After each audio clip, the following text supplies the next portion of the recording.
Something strange just happened at the US Open, and if you follow mixed doubles even a little bit, you are going to want to hear this one all the way through, because the list of players who are missing might actually be a bigger story than the list of players who made it in. The tournament just dropped its official entry information for this year's mixed doubles event, and within minutes the tennis world was buzzing, not because of who showed up, but because of who didn't. So grab a drink, settle in, because we are going to walk through every single team, every wild card, every qualifier, and every notable absence. And by the end of this, you will understand exactly why this year's mixed doubles bracket is shaping up to be one of the most talked about storylines heading into Flushing Meadows. Let's start with the part everyone is buzzing about, because this is where the real drama lives. Last year, two players reached the semifinals together and looked like a genuine partnership worth watching for years to come. This year, neither one of them is anywhere on the initial list. We are talking about a former top 4 player whose season has been an absolute roller coaster because of injury problems, and his ranking has taken such a hit that he simply did not qualify for direct entry into this event. Now, does that mean he's completely out of the tournament? Not necessarily. There's still a chance he could land a wild card into the singles draw, but here's the thing. Even he has been fairly candid about not expecting that call to come. Which means instead of stepping onto a doubles court with a partner he clicked with last year, he could be spending fan week grinding through qualifying matches just to earn his way into the singles main draw. That's a rough turn of events for someone who not long ago was being talked about as a future #1. And his old doubles partner isn't walking through the front door this time either. She was right there with him in the semifinals last year, and now her name is completely absent from the opening list. But she's not alone in that boat, not even close. Venus Williams isn't on the list. Alexander Bublik isn't on it. Iga Swiatek's partner from last year isn't paired the same way either. Naomi Osaka is missing. Kei Nishikori is missing. And even a newlywed couple who many assumed would be an obvious inclusion this year didn't make the initial cut. That is a lot of star power sitting on the sidelines for round 1 of announcements. And naturally, fans immediately started asking questions. Is this intentional? Are these players waiting to see how rankings shake out before locking in a partner? Or is this simply how the qualification math worked out for this particular deadline? Here's the important context, though. And this is something a lot of casual fans miss when these lists first drop. This is only the opening wave. There are still multiple wildcard spots that haven't been handed out yet. And there are still spots waiting to be won through the qualifying rounds. So while it looks dramatic right now to see these big names missing, the door is absolutely still open. Some of them could resurface within days, which is exactly why channels like this one are worth keeping an eye on. Because these lists shift fast, and if you want to catch every update the moment it happens, now's a good time to hit that subscribe button so you don't miss the next wave of confirmations. Alright, let's actually get into who did make it, because the direct acceptance list this year is loaded. Sitting right at the very top, and honestly this pairing alone is enough to sell tickets on its own, is the partnership between Aryna Sabalenka and Novak Djokovic. Think about that for a second. You've got one of the most dominant forces in the women's game right now, teaming up with a 24-time Grand Slam champion who genuinely does not need any kind of introduction at this point in his career. Their combined singles ranking was more than strong enough to punch a ticket straight into the main draw. No qualifying required, no wild card needed. Just pure ranking power putting them in from day one. If you're looking for the marquee attraction of this entire event, start right there. Right behind them on the direct entry list is another combination built on raw firepower. Elena Rybakina teaming up with Taylor Fritz.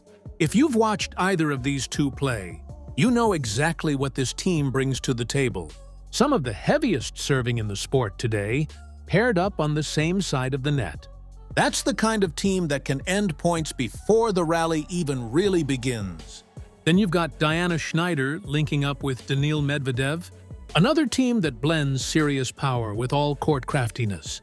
And honestly, a pairing that could cause matchup problems for teams that aren't ready for that particular style combination. Next on the list, Iga Swiatek, partnering with Casper Ruud. Swiatek is obviously one of the most recognizable names in the entire sport, a player who brings intensity and consistency in equal measure, while Ruud brings years of big match experience, along with that clay court foundation that tends to translate into smart, patient doubles play. This is actually a repeat pairing from last year's runner-up finish, so there's unfinished business written all over this partnership. Rounding out the direct acceptances, you've got Belinda Bencic joining forces with Flavio Cobolli, and then Amanda Anisimova teaming up with Lerner Tien. That gives us 6 confirmed teams locked into the main draw purely through ranking. But remember, the bracket isn't full yet. There are still spots being decided through the qualifying tournament, so the picture is still very much developing. Now let's talk wild cards, because this is honestly where the storylines get even juicier. The defending champions, Sara Errani and Andrea Vavasori, were handed a wild card, and if you think about it, that's really not a surprise at all. When you've already proven you know how to win this exact event, tournament organizers are going to want you back on the biggest stage possible, especially with the eyes of the tennis world watching to see if lightning can strike twice. Then comes a pairing that has generated a ton of buzz among younger tennis fans, Alex Eala teaming up with Felix Auger-Aliassime. Alex has been one of the most electric breakout stories in the sport recently, someone who keeps knocking off bigger names and forcing people to pay attention. And now she gets to share the court with one of the more established stars on the men's side.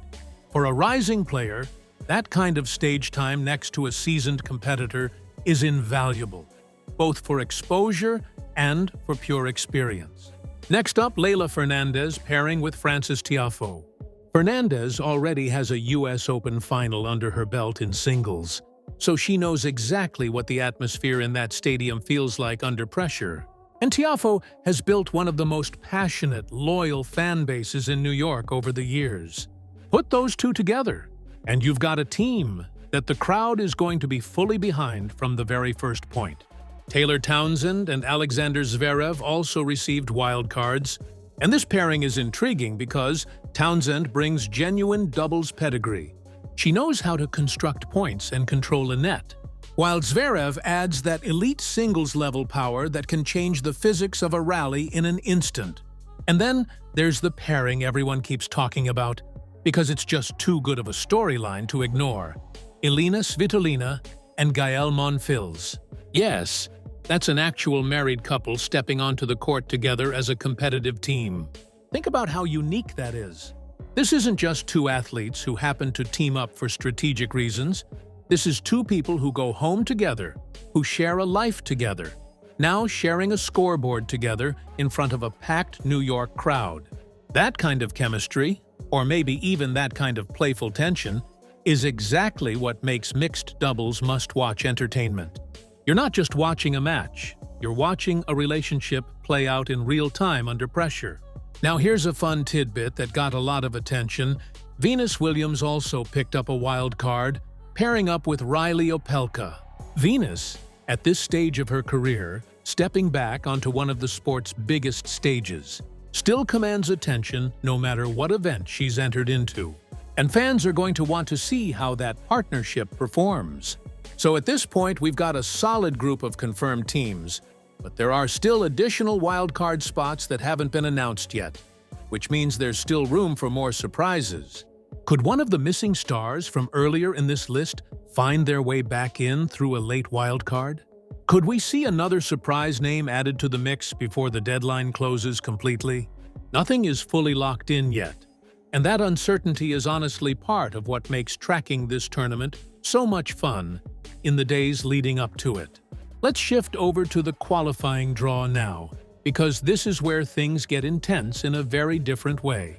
Leading the qualifying field are Katerina Siniakova and Henry Patton. And if you know anything about doubles rankings, Siniakova, sitting at the top of the women's doubles rankings, makes this an extremely dangerous team to face in qualifying.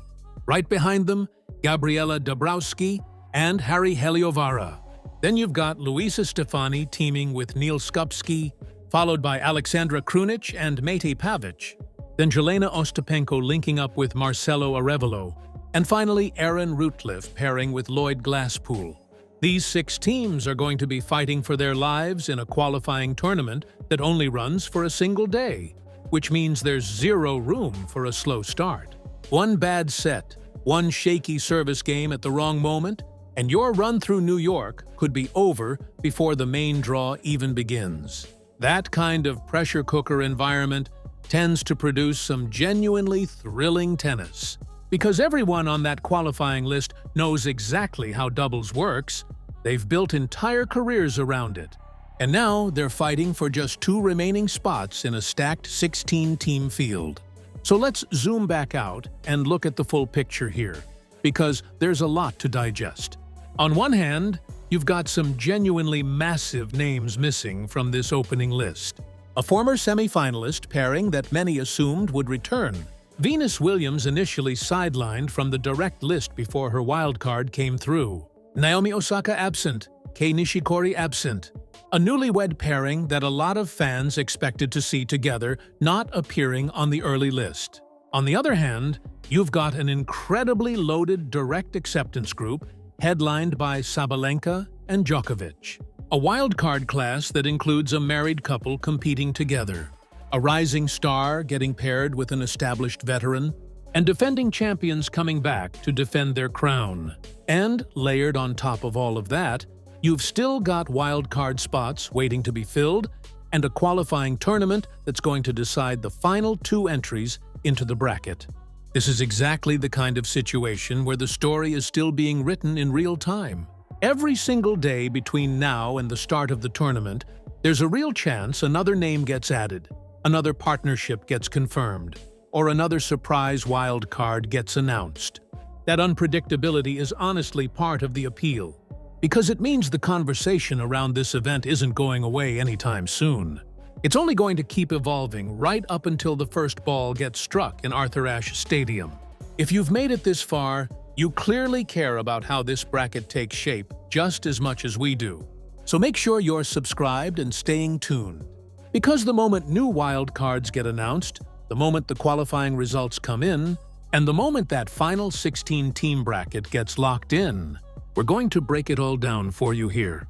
Mixed doubles has quietly become one of the most entertaining storylines of the entire US Open, mixing elite-level tennis with genuine human storylines. Married couples competing side by side. Rising stars getting thrown into the deep end with established champions, and veterans chasing one more shot at silverware. Whatever happens with those remaining wildcard slots, and whoever fights their way through that single-day qualifying gauntlet, one thing is for certain. This year's mixed doubles field is shaping up to be must-watch tennis from the very first match to the final point. Thanks for sticking around for this full breakdown. Drop your predictions for who you think grabs those remaining wildcard spots down in the comments. And we'll see you in the next one when this bracket gets even more interesting. It gets even more interesting.